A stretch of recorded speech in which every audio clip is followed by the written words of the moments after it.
Hello and welcome to A Critical Dragon, where I talk about narrative in film, television, and in books. And today I am joined by my good friend, Dr. Phillip Chase. Philip!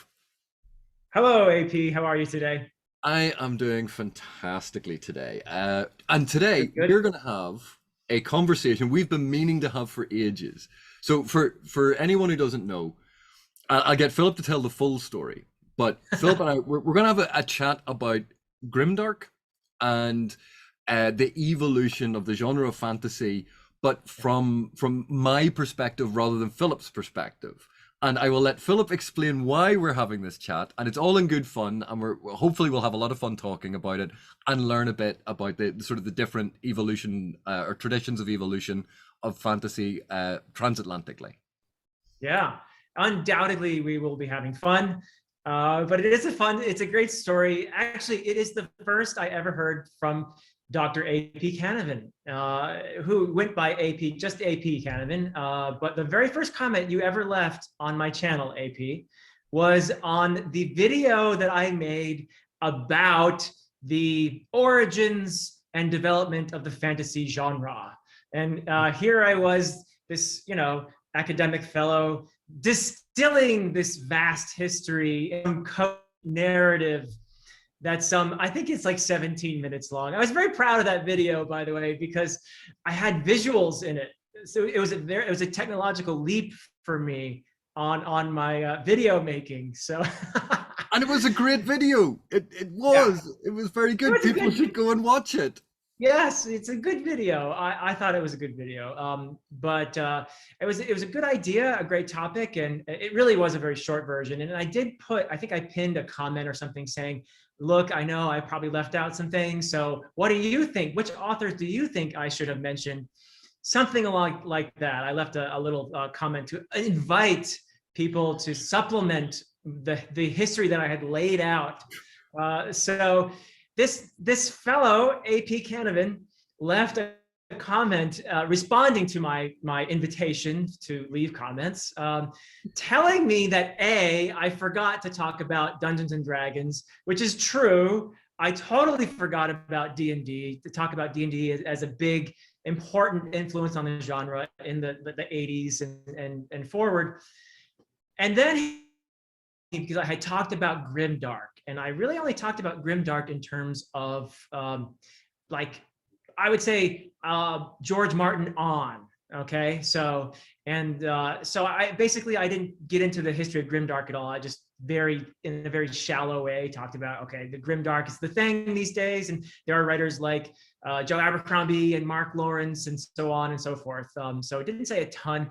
So AP leaves this comment telling me, A, I forgot D&D, and B, I'm totally wrong about Grimdark. There are these predecessors that I should have mentioned, such as, what did you say? Moorcock and Gemmell, of Yeah. course.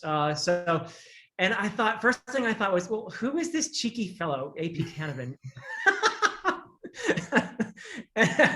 And then I wrote a very polite response saying, thank you. Yes, I know you're right about D&D.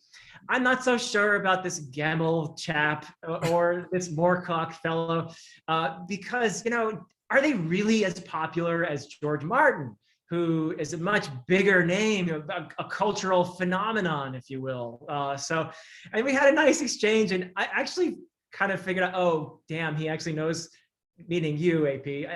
He knows what he's talking about here.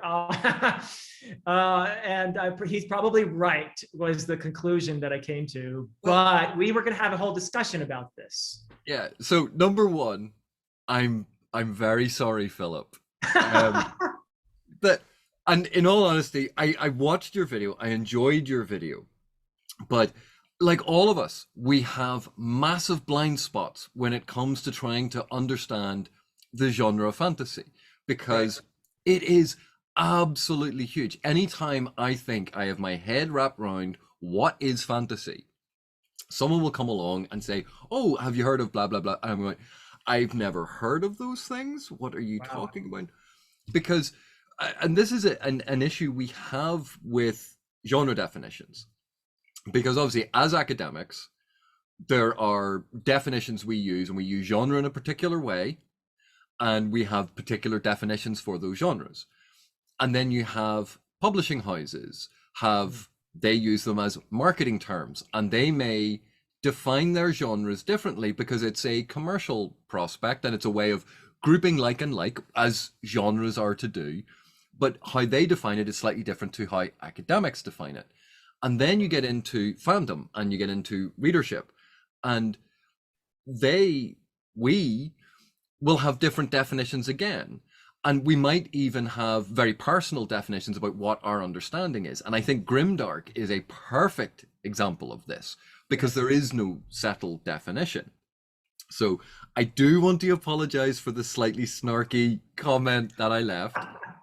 No, no apology necessary. In fact, I couldn't be happier because it was the first time I got to talk to you. So it was really great. And it has led to us having these brilliant conversations. So exactly. So there you have the origin story, everyone.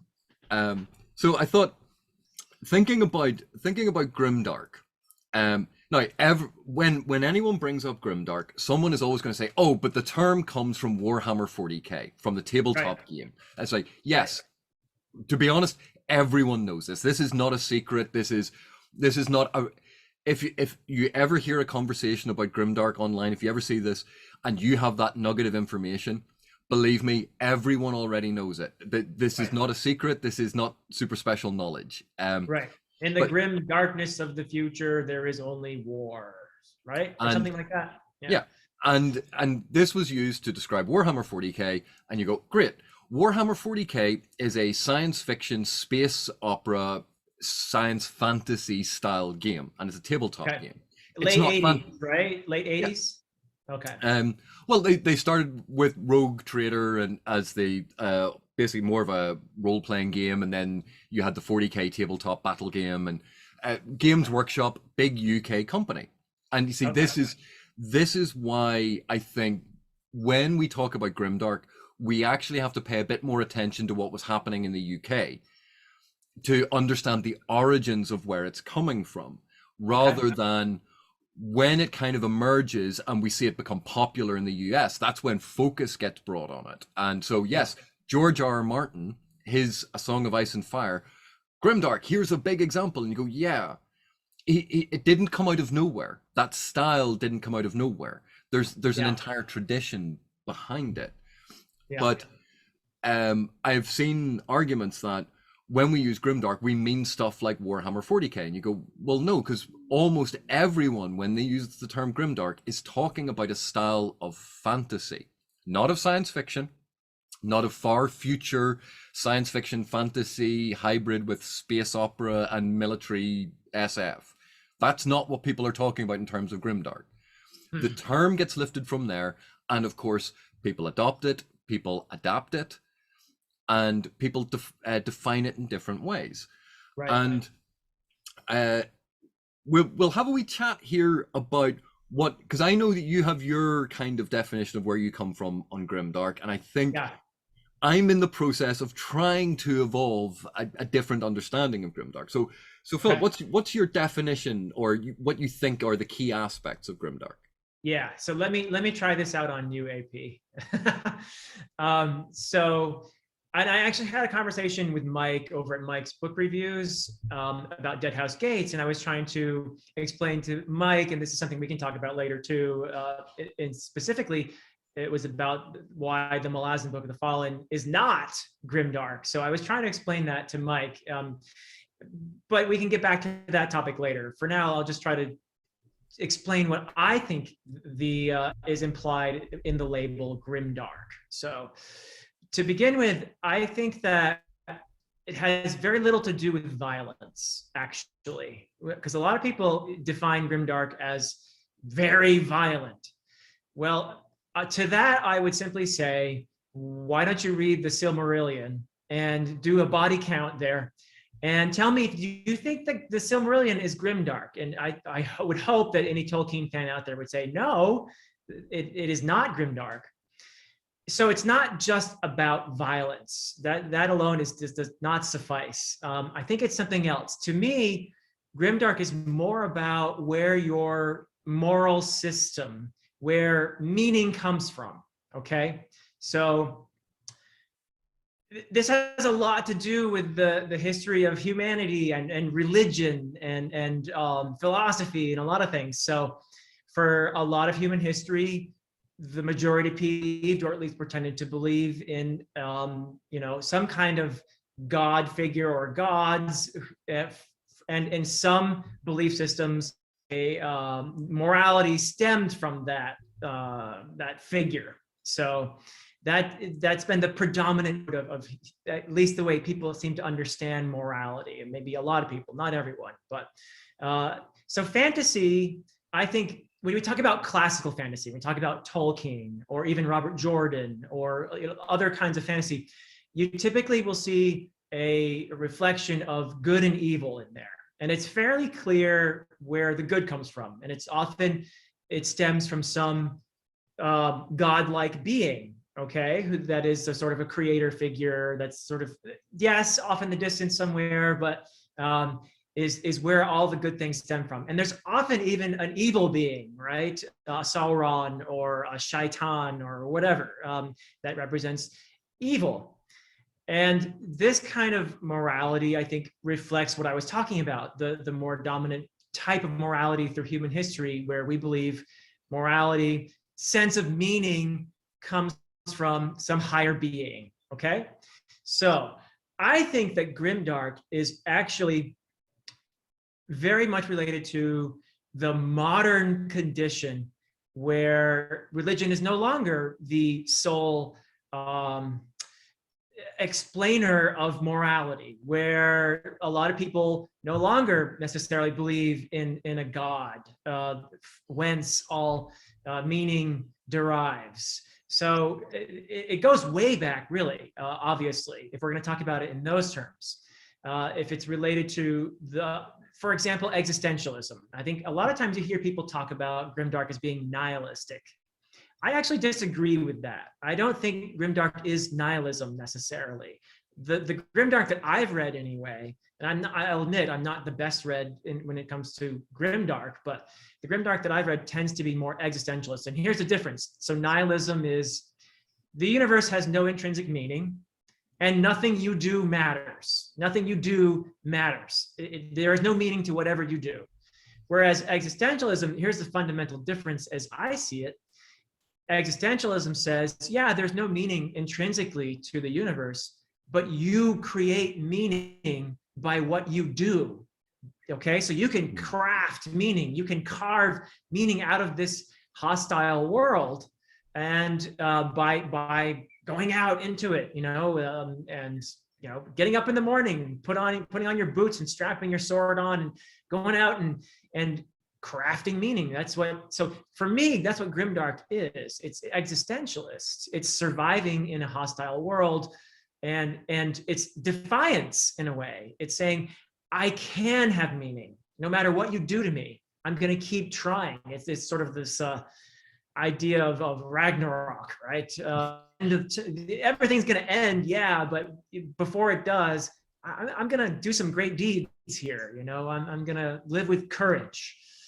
So I might be doomed, but I'm still going to give it my best shot. So to me, that's more what Grimdark is. So if I would say it's more existentialist than anything else. I don't know what you think about all that. Well, the way that you've just argued through that, I find really, really interesting, because if we think of the tradition of the fantasy genres we know it now, and we look back at the Pre-Raphaelite Brotherhood and George MacDonald's Fantasties, and we look at how that infused C.S. Lewis, J.R.R. Tolkien, that aspect of fantasy as part of exploring a divine creative moment and all of those aspects, we tie that back to the Pre-Raphaelite Brotherhood and what was going on there. So you can actually see that tradition, that celebration extending through that line.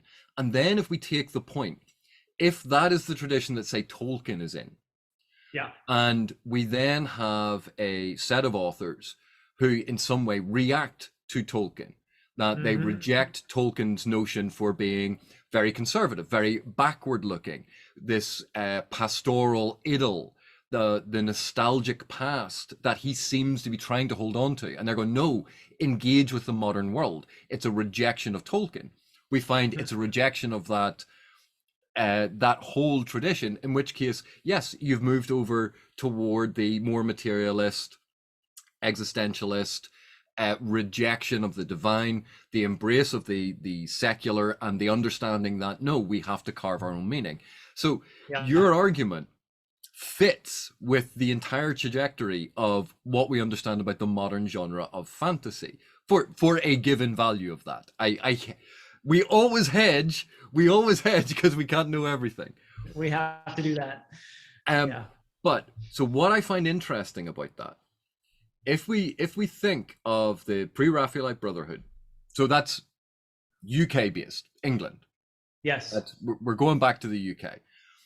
And then we look at how that rejection started, where it started. And one of the first major authors that rejected that approach to Tolkien was Michael Moorcock. Deliberately. Yeah. And he was writing against that sense that Tolkien had created. So you have the Eternal Champion series, you know, the Elric of Melanbar, I can never pronounce his surname, but Elric, the Eternal Champion. And it is horror infused, it is violent, it is visceral, it is very, very dark. Now, it's not in the style that we now associate with grimdark. We would maybe call this now dark fantasy or fantastic horror or whatever other sort of subgenre term we wanted to use. But Elric and that whole series that Moorcock developed was in some ways quite similar to the sword and sorcery or sword and sandal stuff that Howard was writing in terms of Conan, but as a rejection of Tolkien. So I'm going to stick a pin in the hard stuff because I want to come back to that. Okay. Following on from Moorcock, one of the big things, one of the popular things in the UK was the comic book 2000 AD. And unlike, the Beano and the Dandy and those sorts of comics, this was adolescent to adult. A lot of the stories were horror infused. A lot of the stories were quite violent. A lot of the stories were quite visceral. Some of them were very graphic. And it was a much darker form of all of these different forms of storytelling. And they did science fiction, horror, fantasy. Everything was in 2000 AD. It was a lot of short stories. It was serialized stories. There were a lot of different characters there. But one of the ones that most people know about is Judge Dredd. And you think Judge Dredd is fascistic future, militarized fascism of the future, very violent, incredibly violent, very dark. Dystopian, brutal, gruesome, graphic violence. And you go, right, that was in 2000 AD, and that was significantly before George R. R. Martin started writing. And you go, well, 2000 AD wasn't big in the US. How could that have influenced anyone? Oh, dear. And then we get on to, well, 2000 AD, it's a popular comic in the UK. I wonder, did it influence any comic writers or comic artists like Alan Moore or Frank Miller or Neil Gaiman? Oh, have those names suddenly twigged in people's brains? Because these are great storytellers, great artists, great conceptual artists who were thinking about what they wanted to tell in a story. And Gaiman did The Sandman, very horror influenced. We had Alan Moore's Watchmen, the graphic, violent deconstruction of the superhero narrative. We had Frank Miller's Batman. Like, think of The Dark Knight and how brutal and dystopian that was. And then we think of that time period. That was the Reagan Thatcherite years. This is the early 1980s when the UK had massive unemployment. There was a lot of, you could describe it as civil unrest, but it was not a good and great and glorious time for a lot of people, it was a Right. dark time, it was a difficult time, it was a brutal time. And Interesting. that was the politics of the time. And writers wrote with it, wrote against it, played with it. It infused the stories that they were telling. And Yeah. so when you see Alan Moore's Watchmen, when you see Frank Miller's The Dark Knight, there are shades of that time period there. And that clearly, those are, even if you haven't read 2000 AD, those ones, a lot of people read. They were highly influential in terms of the stories that they were telling. Interesting. And this then brings me to David Gemmell, the Yeah. author Okay. that I said that you should know about. Yeah. And the reason I think Gemmell needs to be more widely known about, one of the awards for new fantasy authors is called the Gamel Award. Yeah. And it's surprising the number of people who don't realize who David Gemmell is and why the award is named after him. Yeah. Now, I will say he was writing in the early 80s and then through the 90s. So this is of that time period of the genre. So we're talking nearly 40 years ago, 30 years ago. Like, this is not, you're not going to pick up a David Gemmell book and go, aha, it's as if it was written yesterday. No, it is a product of its time. Okay. But one of the things that he did was he wrote a very heroic style of fantasy. Again, going back to that adventure style, but he built into it quest narratives. He built into it those innovations that had happened in the genre. But his idea of the world building, the world of the Draenei books and a lot of the things that he explored, that world was clearly a secondary fantasy world. But it had none of the technicolor moral glow of Tolkien. It was much grayer, much grittier, much darker, much more visceral, much more violent. Oh, are you getting a sense, maybe, just maybe, of where this is going? He was a precursor in fantasy, writing direct fantasy, not a board game or a role-playing game or a comic. He was writing fantasy for the genre that was recognizably fantasy in the mode that we now call grimdark, or at least some people call grimdark, because we can talk more about definitions. And that I think it's a key influence on grimdark, because it is part of that tradition. And Joe Abercrombie won the Gemmell Award. And when I first read Before They Are Hanged is the first Abercrombie book? No, that's it's the trilogy, and it's The Blade itself. The Blade itself is the first one, and Last Argument of Kings is the third one, yeah. So when I first read The Blade itself, my initial reaction to it was here's someone who has read Gemmell and no offense to Gemmell fans, but Joe Abercrombie is a much better writer. And it's as if someone took Tolkien and the world and complexity that Tolkien had, and then the darkness and the philosophy and the violence and the more visceral world of Gemmell, put them both together and created Joe Abercrombie, the love child of Tolkien and Gemmell. That he is a child of, well, to me at least, Joe Abercrombie is a child of both these traditions. And interesting. Instead of seeing them as at war, he melded them. He found a middle path through. And I think this is absolutely fascinating, because when I can't read that First Law trilogy without seeing the subversion of Tolkien in it. And it's very, very visceral to me, and yet when I see a lot of the fans discuss it, it's not necessarily the thing that they pick up on. Yeah. Yeah, there's a lot of trope subversion, and that seems to be a hallmark of grimdark as well. And Abercrombie has famously said that he was, I think he says it sort of with a bit of self-mockery, that he was going to revolutionize the genre by upsetting all the tropes and all that. But he did actually. I mean, if you compare Baez to Gandalf, I'm sure you would easily see what we're talking about here. And I will do my penance, AP, and I will read Gemmell.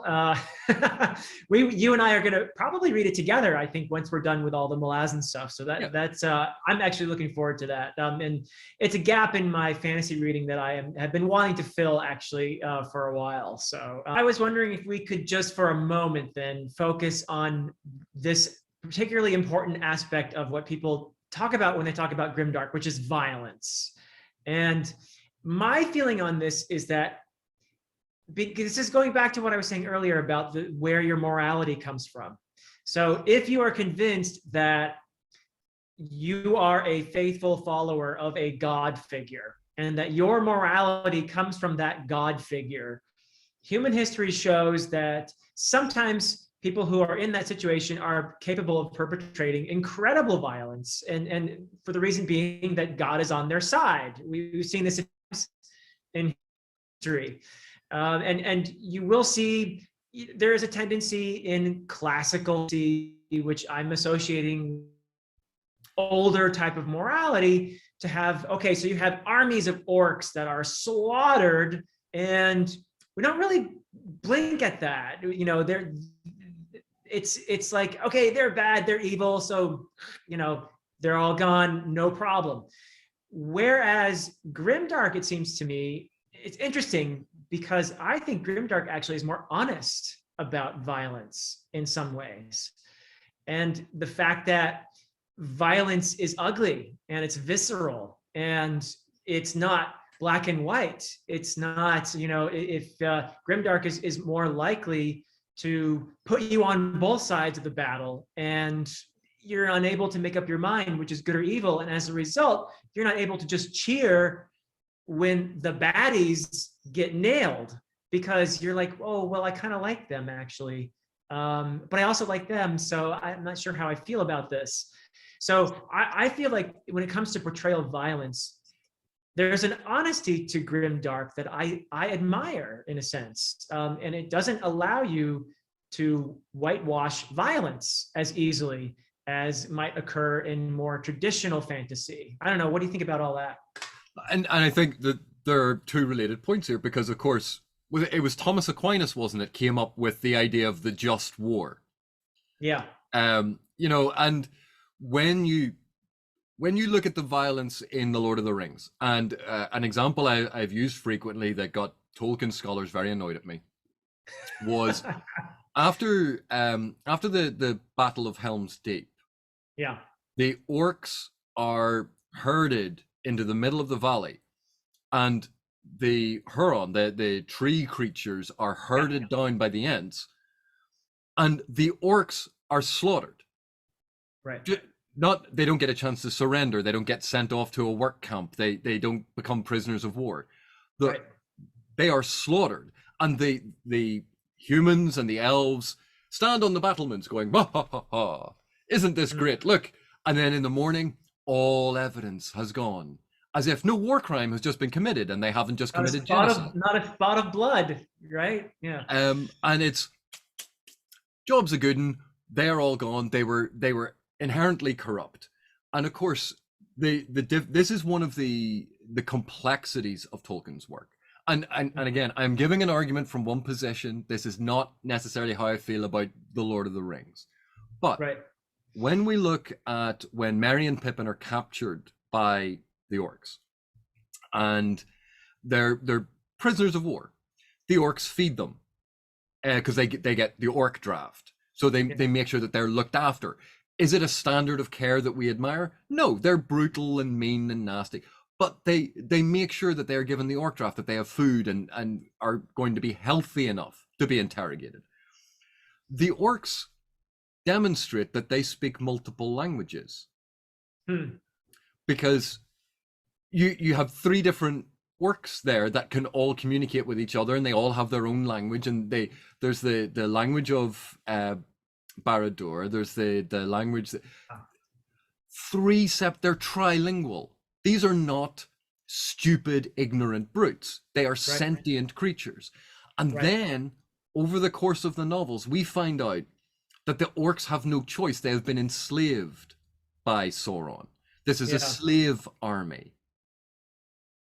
And yet, the position is always, oh yeah, they're orcs, we can just kill them. Aragorn's let's hunt some orc. That is this line, this line in the movie that has this stirring score under, let's hunt some orc.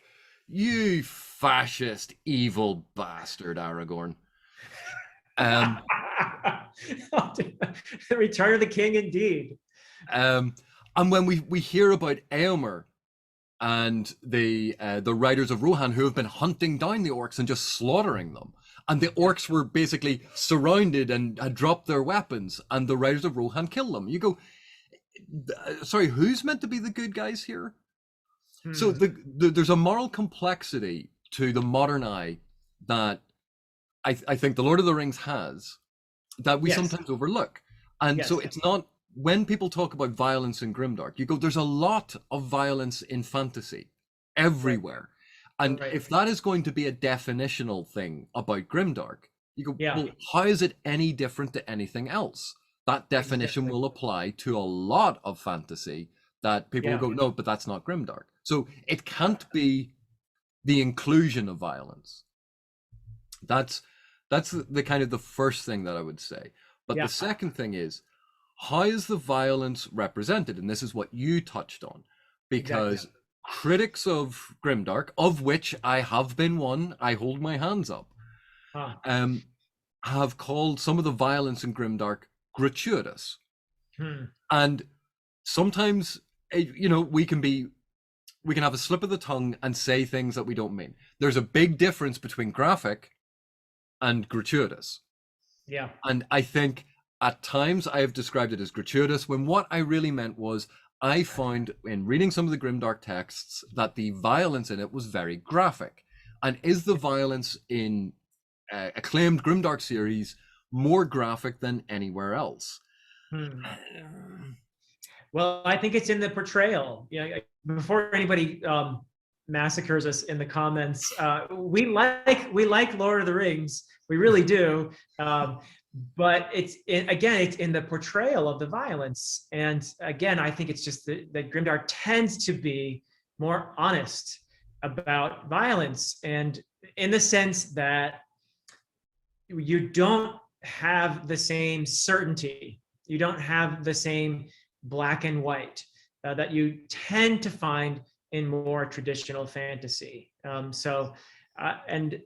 that is a modern thing. That is a much more, it's interesting because you're taking a genre that has all these very, very old tropes that go way, way back, and we're putting a modern sensibility onto it when you have something grimdark, when you have an author who takes pains to have their readers identify with people on all sides, and where there's no clear good and evil, et cetera, et cetera. So it's in the portrayal of it. And fantasy, as you said, is full of violence.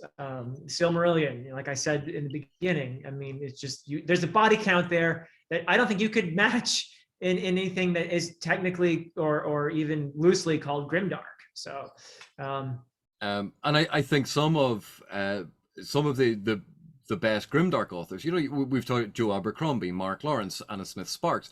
They are incredibly good writers, and it's not that they're sitting there going, "I'm writing torture porn." And I think that misconception of what grimdark is doing and what it does harms it in the eyes of its critics. But the aficionados of grimdark are going, but that's not what it's doing, and there's a disconnect in the understanding. And as someone who I am not a huge fan of grimdark. I don't enjoy it to read as my type of literature, my flavor of literature that I enjoy reading. That it's not what I enjoy. And I'll give you an example. Mark Lawrence's Broken Empire trilogy, Yeah. I thought was, again, very well written, brilliantly realized characters, fascinating world that had been created, and an engaging story. But the central protagonist, because he is not hero, and I would hesitate to even call him anti-hero, Wow. because Jorg was someone who made my skin crawl, and the Yeah. band he was with made my skin crawl, and the majority of the characters made my skin crawl, and I went, this is not an enjoyable experience for me. And I think Lawrence, in one of his blog posts, and it might have been from years ago, had said that for him, Grimdark was very much, it is a brutal, and I apologize if I am misquoting or misattributing something to him. This is my memory of it. But he had said something along the lines of that the Grimdark world is brutal, and the Grimdark protagonist fights against it to make their way, despite the fact that the world and the universe doesn't care about them. That Right. they will do whatever it takes to succeed, that they It's will like do whatever it essentialism. takes to survive, Yeah. which Yeah. ties back into your point. And this is the issue that I have with Grimdark, why I don't enjoy it, because I look at what Jorg does, Yeah. and I go, no, I cannot support that, because it is, some of his decisions are so brutal that you go, no, I can't agree with this. And that's why I don't enjoy it, because I can't avoid that moral judgment on it. Right. So the interesting thing for me then, and this is, I remember I said to stick a pin in hard. Yeah. If we think back to when Hard was writing, we had 20s. Yeah. so the mechanization of warfare. Think of what happened in World War One. Yeah. That warfare was no longer the dashing officers with their cavalry sabers and the one-on-one combat. It was in a trench being mowed down by a machine gun. That warfare became increasingly mechanized. There was no honor to it. There was no dulce et decorum est pro patre more. That this was a terrible thing. It was also part of the rise of the suffrage movement and feminism, that we see a lot of that happening. So there's a lot of societal change. And for someone who was a white male, seeing society radically shift over time, in that time period, like seeing all of these things change all at once, that can be incredibly unsettling. And when we get unsettled, we fear change. Therefore, we retreat to something nostalgic. Yeah. And we see in Hard a retreat. And again, this is one way of framing this argument, but Hard's work could be seen as a retreat to a nostalgic, mythic past when men were men, women were women, and sheep were nervous. That Conan and King Kull were these great warriors who took what they wanted, consequences be damned. They lived by their moral code, and they were hard, brutal warriors. You know, this valorization of a brutal past that never existed. Yeah. And now look when I'd been talking earlier about 2000 AD and Frank Miller and Alan Moore, and that time period where we were coming out of a depression and all of these things had happened. And again, there was this need to react against the thing that had preceded it, which in this case was Tolkien. So they go back to a more brutal past, Hard. They go back to Hard. But times have changed, where Hard at his point in history, his books were viewed as violent, but our acceptable levels of what violence can be portrayed had increased. Right. So how do you create the shock value? How do you create something that looks violent now when we are now desensitized to a certain level of violence? You make it more violent because you need that shock value. You need to get across to people, this is what the violence is. This is Yeah. what violence is. This is meant to be brutal. But if you're already used to what brutal is, you have to go uber brutal. You have to go hyper brutal. Huh. It's an escalation. And at this time period, the turn of the century, the 21st century, again, when we think of this period in history from about the 1990s to now, think of the number of societal upheavals that we have had. The mechanization of warfare has continued to accelerate. Yeah. We are now seeing the status quo, the conservative values, be challenged because we want a more diverse, a more inclusive world. But when that threatens your understanding of how society functions, it's difficult for people to understand that. So there's a retreat. There's an anger built up. So it's not necessarily, so that whole thing with Hard, it was his anger or frustration or confusion about what was happening. And I think here we have a similar but different thing. Our anger that things aren't changing fast enough, our frustration that things aren't changing fast enough, the things that continue to happen, even though we have been campaigning for change. Mm-hmm. We have been campaigning and nothing has happened. These tragedies, these atrocities, these barbarities continue to happen. This anger is real and visceral. Yeah. And so how do we channel that? We channel it into stories where the world does not care and where you have to fight tooth and nail for every scrap of freedom, for every scrap of recognition. Yeah. Does that sound familiar about anything in recent years? Yeah, well, I before we go on with that, you made me think of a whole bunch of things there, particularly when you were talking about the timeline and early 20th century, post World War I. You have, this is coincidence, existentialism. You have Sartre and Camus, and you have Hemingway, who are doing all this existentialism essentially in their writing.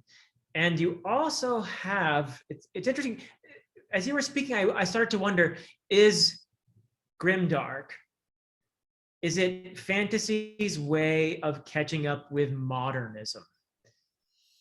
Does that make sense to what I'm saying there? Because fantasy is almost, to me, that fantasy tends to be a somewhat conservative genre in some ways. Yeah.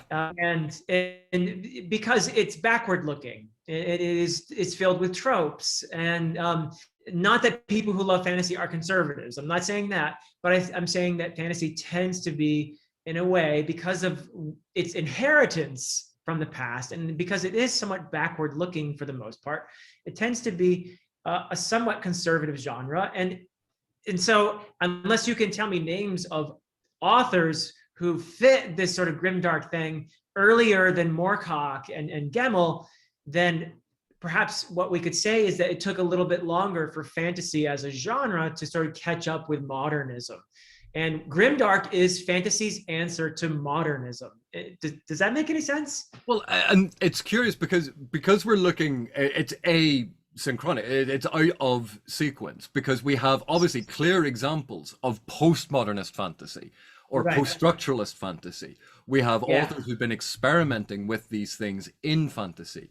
But as a genre, it could be that this is the zeitgeist of the time, that anger, that visceral anger, but also it has been established now, and let's move past it, let's develop it, let's deconstruct it, which is a natural thing with any narrative format. We're seeing an explosion of the deconstruction of the superhero genre. And it's Alan Moore already did it, but now we've had this whole explosion of superhero stuff, and we've had the MCU dominating the box office for over a decade, and now we're seeing all of these shows that are deconstructing it, going back through a sort of a modernist phase, and then towards postmodernist to play around with these things. So I think as movements in the genre go, this could be the more generalized movement of the genre playing with those things, because it makes sense. So I think there are a lot of different aspects playing into this. That it's not necessarily that I think. Well, actually, I think there's a zeitgeist that grimdark is touching. That this frustration and pain and anger is part of our world now, and the individualism that we have been fed over and over again, where it is no, I've got mine, that's all that matters, or I will fight for mine. And the tribalism that we have seen accelerated in the discourse online, where even when let's say George R. R. Martin, Joe Abercrombie, Stephen Erickson, Robin Hobb, Mark Lawrence, all published books in the same year, you would have time that year to read all of them. It's not a zero sum that, oh no, how am I ever going to fit them all in? And yet we see in fandom, certain elements of fandom, I hate those fans and the fan wars that happen. And you go, but why? Yeah. And it's almost like a tribalism. Instead of trying to understand why, oh, you like that book. What about that book do you like? Because I haven't enjoyed it as much. How dare you not enjoy it? Yeah. We feel under attack for having enjoyment in things. Yeah. So true. Well, speaking of things postmodern, and you mentioned Stephen Erickson, do we want to talk about why the Malazan Book of the Fallen is or is not grimdark? Because this is a discussion that has been sort of going on, I think, a little bit with Mike has been doing his really wonderful read along, bringing lots of new readers to the series. And lots of other people have described the Malazan Book of the Fallen as grimdark. In fact, I looked on Wikipedia, and if you look at the Wikipedia definition of grimdark, they mention Stephen Erickson. So it has to be true. So proud. I always tell my students, don't look at Wikipedia, but anyway, I don't think that the Malazan Book of the Fallen is grimdark, and it has a lot to do with the morality thing I was talking. I made a video in which I taught morality in the Malazan Book of the Fallen, and specifically I called it an affirmative morality, meaning that, okay, so you have classical fantasy where there's good, evil, right? And then you have grimdark, which is, I called it existentialist, where there is no higher authority conferring morality on the masses and telling you what to do, that sort of thing. So I can see why some people would think that the Malazan Book of the Fallen is grimdark, and not because of the violence, because I really don't think that's a good way to go at it. I don't think that's how you define it. But because there is no single higher authority whence all morality and meaning will spring in the Malazan world. Yes, there are gods, but they're more or less like the Greek gods or the Hindu gods or the Norse gods, they're basically as messed up as we are, right? In some ways, although much more powerful, kind of dangerous actually. But there is this thing that runs through the series, this word that keeps coming up whenever you talk about the Malazan Book of the Fallen, which is compassion. And I know that there are examples of compassion that are misplaced that happen in the series. That it's not just compassion equals good, right? That's not what Stephen Erickson is saying in books. So there is a difference between informed in compassion and just compassion for the sake of it. So I think that this idea of compassion is, for me anyway, what prevents it, even though it doesn't come from some higher authority. It is, and it's not a moral imperative either, but it is rather something that he is exploring through the series, and it is something that is very important to the series. It is something that underlies the series in a fundamental way. And because of that, I feel like this series, even though yes, it has lots of violence and there is no central authority for morality and all that. So you could, or maybe we could talk about whether modern, I suppose, but there's been a whole debate about that as well. But I think it's not the same as what I've been calling grimdark. It's not quite existentialist because of emphasis on compassion and empathy. I don't know. What do you think, AP? Is it grimdark or not? From what I have read of grimdark, the techniques that a lot of that you see Mark Lawrence use, I think in the is it Red Sister, Grey Sister, that trilogy, Yeah. where it's playing with what the perception of grimdark is. It's actually playing with it. Right. It's not necessarily the same as the Broken Empire trilogy. It's Right. a very different story that is slightly different, that has that difference, that different approach to it, that the perpendicular approach. Joe Abercrombie's work is again, that first trilogy I saw very much as a gray, grittier filter being placed over Tolkien's world and sort of updating Tolkien's world for a more modern understanding. But I didn't see it as a world that was necessarily existentialist. Right. But it was one in which, just being a good guy was not going to get you anywhere. Where would that feeling come from? I don't know. Have you looked out the window? That aspect of it. So I was always surprised that Joe Abercrombie's work was described as grimdark. But when I looked at when we look at A Song of Ice and Fire, there are scenes in A Song of Ice and Fire that are A, graphically violent, B, the narrative has upon occasion lingered over those scenes, and that to me is a slightly different portrayal of the violence. It's not the violence is occurring, and I don't want to take it as far as the word fetishization, but there is a lingering look that some of the violence has, where it is almost being valorized. Valorized is probably a better word, because it's not as far as fetishization, but it's in that direction. But this valorization of violence. And when I looked at some of Mark Lawrence's Broken Empire, some of the violence there, that's, I think, part of what I had a problem with. Was I felt, me personally, that some of those depictions of violence were valorized.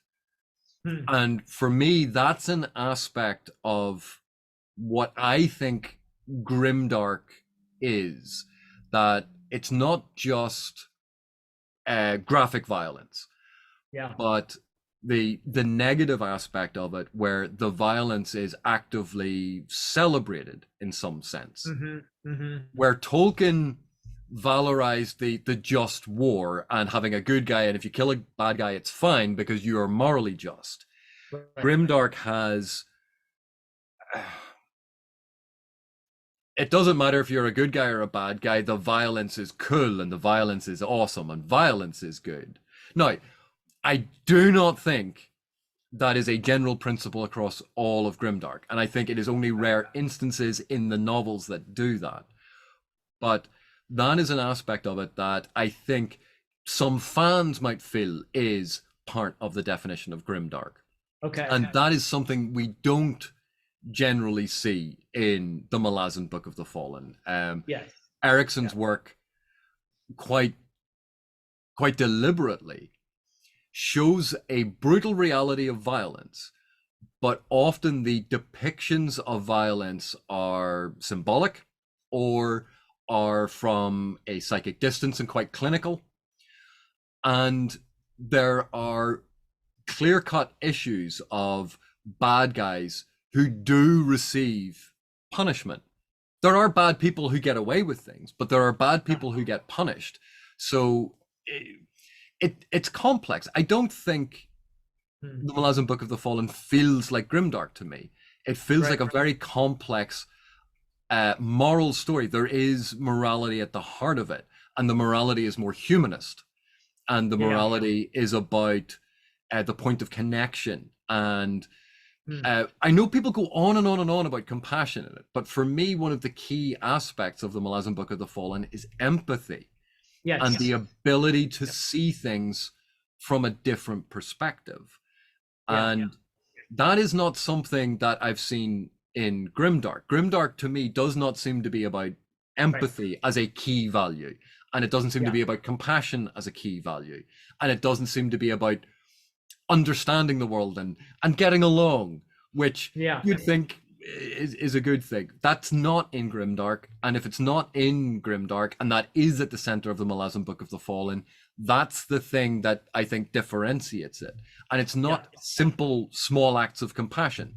I know Mike joked about, oh, some dogs got healed. You know, it's a lot more than that when you think about it in terms of an underlying moral message about empathy and about when we see bad characters, we can initially judge them and write them off, but Erikson doesn't let us do that. He examines them. He gives us insight into them. And even if we don't forgive them, even if we don't agree with them, we start to understand them a bit more and understand that there are points of connection. So that is a difference that I see. And I could be wildly wrong on this. This is all part of my journey to understand why is Grimdark, to sort of paraphrase Drax. Yeah. So that's very far from a negation of morality. That's even far from saying real morality. I actually agree with you 100% when you were talking about the Malazan Book of the Fallen and the points of connection and the empathy, because there are so many of these moments, and something good may or may not come out of these moments, but it's just this incredible feeling of connection between the reader and the characters as well, that just sort of leaps out at you. And it's really quite an experience. And that is something that Erikson obviously has deliberately woven into the story. And you don't typically see that in a lot of what's called Grimdark. I agree with you as well about A Song of Ice and Fire, lingering at times on some of the violence in a way that seems voyeuristic, perhaps. Yeah, that's a much better word than I needed something, but that's a much better word. Yeah, thanks. Yeah, there is some voyeurism in that. I think, though, where I disagree slightly would be Mark Lawrence.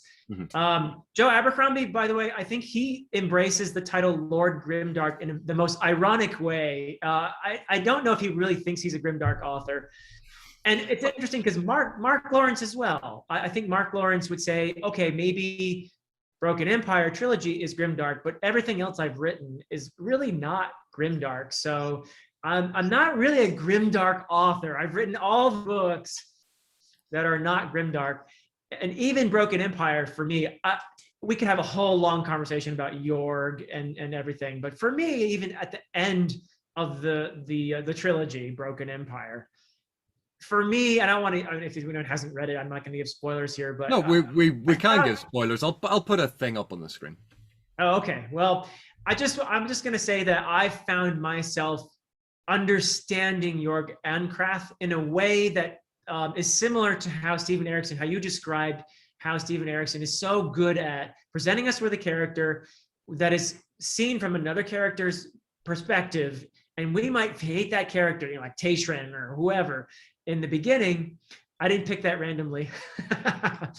and then later on, gaining some understanding of this character. The same thing happened for me in Mark Lawrence's Broken Empire with Jorg, he is definitely no Joffrey, from A Song of Ice and Fire. Joffrey is and nothing. I'm not knocking George Martin's ability to write characters, because he's very good at it. He does a great job with writing characters, but there's no real complexity to Joffrey. Whereas when you get to the end of Empire, my feeling at least is there's some real emotional complexity to it, and there's some understanding, and no, you don't condone the horrible things he's done along the way, but you arrive at this place you never would have thought. And it's a very interesting psychological study. I think a lot of the best Grimdark authors have a good grasp of human psychology, actually. Okay, I'll tell you my now. By the way, and anyone watching this, I might be completely wrong about Mark Lawrence. I read it a long time ago, and I haven't gone back Yeah, to it, and I want to go back to it to reread it because yeah, Lawrence is a fantastic writer. Like you can see yes, it in the prose, and maybe it just was the time that I was reading it. I wasn't getting what Lawrence was doing, but I will yeah. tell you why I didn't like the end of The Broken Empire. So Okay. if we think of the stereotypical quest rewards that we get when we look at that structural approach to fantasy of Prop or Campbell. So at the end, Jorg, he sacrifices his life and becomes an immortal AI. So he gets immortality. He gets a kingdom. He gets an heir. He gets all of the traditional quest rewards of the folklore, the fairy tale. It fits with that model. So where in folklore and fairy tale, that was a reward for moral actions. That was why at the end of the quest, the good hero got the wife, got the heir, got the magical item, got the kingdom. And these things were presented as gifts and rewards for doing the right thing. In this, we have a scene where Jorg, oh, there's a fire. I will cut my friend's throat because, well, he's just a peon. Use his blood to drown out the fire because we're trapped in Yeah, this pit. yeah. Not any chance you could urinate first to see if that, it was no. There was no hesitation, and that there was a lack of hesitation. And he slices his throat, puts it all down, and Jorg is a sociopath. Yeah. So just one quick thing, the AI thing at the end.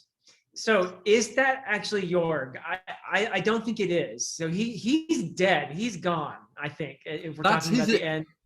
But okay, It's his it's a projection of him, but Jorg, the person with his actual consciousness, is gone, I think. well, but this then gets into the metaphysical debate about if you copied your consciousness into an AI, like in a Greg Egan novel, Diaspora.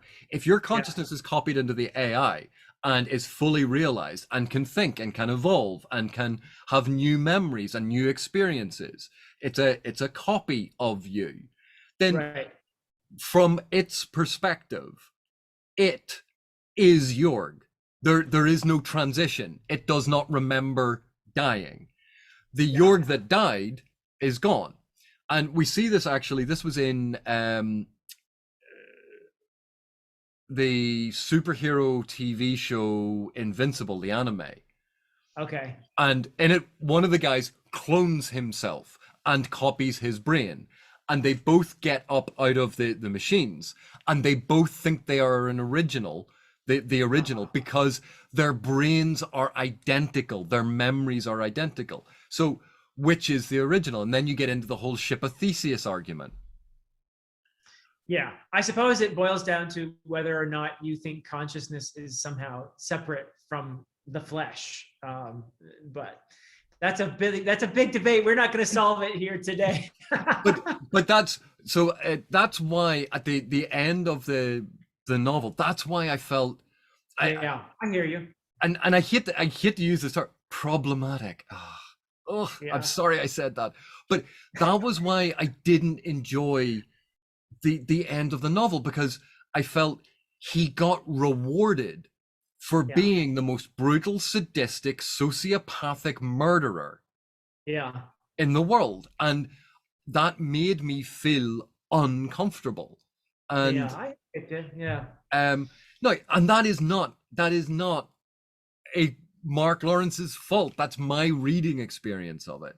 Yeah. Um, Yeah. and that's why I don't enjoy it. And I think maybe if I go back to it now, maybe I'll have a completely different experience and come down on that side. But that's why I've been Maybe. trying to understand the why of grimdark rather than what it is, because Yeah. like all of these things, genre definitions drift over time, and sexual violence was a big part of the online definition of grimdark for a long time, despite the fact that sexual violence wasn't really present in Lawrence's work and it's not really present in Abercrombie's work to any significant extent, but it was heavily present in George R. R. Martin's work. So Uh-huh. because it was there, it got worked into the definition. And you know, these definitions shift and change over time, particularly as new authors write, new authors explore it, and new authors play with the boundaries of what's being perceived. And Yeah. at the end of the day, it's judging the book on how well it's written, how well you enjoy it, how deeply engaged you are. And the fact that I can't remember when that trilogy was published by Lawrence. I'm still thinking about it all these years later. That's the sign of a book that has had an impact. Like that's Yeah. good. Yeah, he's a smart writer. He really is. I would also recommend reading Red Queen's War trilogy because that'll add to your understanding of Broken Empire if you haven't read Red Queen's War. It's a parallel trilogy. So it happens simultaneously, but read Broken Empire first because Red Queen's War is the one that references Broken Empire. Yeah. And the protagonist is a very different sort of person. It's first person narration in both cases, and you have a very different personality at the heart of it. So I have to admit, a lot of the protagonists that I have seen in grimdark fiction tend to be protagonists that after about 2 chapters, I just want someone to stab and end the story so I don't have to read it. And that, again, that's a personal preference about the style of story that I enjoy engaging with. Nothing whatsoever to do with how well or how good the book is, how well they are written. But a lot of those protagonists, they're just such deeply unpleasant people that I don't want to read their story. And, you know, if someone wants to pay me to do it, but it is something I want to go back to because it's fascinating to see how genres evolve over time. And this is a big movement within fantasy, and it shouldn't be dismissed, and it shouldn't be cast solely in the negative. That movements happen for a reason. And anyone who cites like bad grimdark fiction, we can cite just as many bad mainstream fantasy novels or epic fantasy novels. We can cite just as many bad science fiction novels. There are bad novels everywhere. It's not the subgenre's fault. No, not at all. Yeah, fantastic. So I think it's a reflection in some ways, grimdark, of fantasy wrestling with where we are as a species, and that's fantastic because fantasy is such a wonderful genre in that sense. And I think you put it really nicely earlier. I can't remember if we were recording then or not, but you talked about the psychic distance that fantasy allows. It was before we were recording, but it's a wonderful thing because I think grimdark is our way in fantasy of wrestling with some very modern things. And the whole thing about meaning and where it comes from, or if there is any at all, I think grimdark does a great job of wrestling with that. So I enjoy the struggle of it. I enjoy the worship of courage in the face of certain doom, that sort of thing. So I'm going to check out some more grimdarkish literature over the years, I'm sure. And I'm going to read David Gemmell so I can be better educated about where it all started. So well, I mean, I could be absolutely wrong on this. We talk about these things, and yes, you and I have studied about it. It doesn't mean that we're automatically right. Like we have an opinion. The opinion is informed by all of this stuff, but there are people out there who are incredibly well read, who are incredibly well versed in all of this stuff, who know their history better or their philosophy better or even the genre better than you and I do. This is about us having a conversation because we, at least I think we both treat every day as an opportunity to learn more, to refine our ideals. It's not that we go, this is my position and I will defend it. It's, this is my position currently, until someone gives me better information, and then I'm stealing that position and we're moving on, because it's about the process of refinement and learning and being able to change your mind. And I am always willing to admit that I can be wrong, that I was wrong in the past, or I am wrong now. I am always willing to admit that if someone can show me that I have been. And you go, because what's the point in doubling down when you're wrong? Yeah. Well, amen to that. But in this case, I have a feeling you're right. But thank you so much, Philip. This is fun. This is why I love fantasy. It's why I love talking about literature. We can have discussions. You and I have different perspectives on this, and it's fun to talk about because it helps me understand my current position better. So thank you very much for agreeing to come on here and chat about this. Oh, thank you, AP. It's always a pleasure. I'm having a blast here, and I'm looking forward to doing some more Malazan stuff with you soon. Okay, thank you very much, and thank you all for watching, and we will see you in the next one.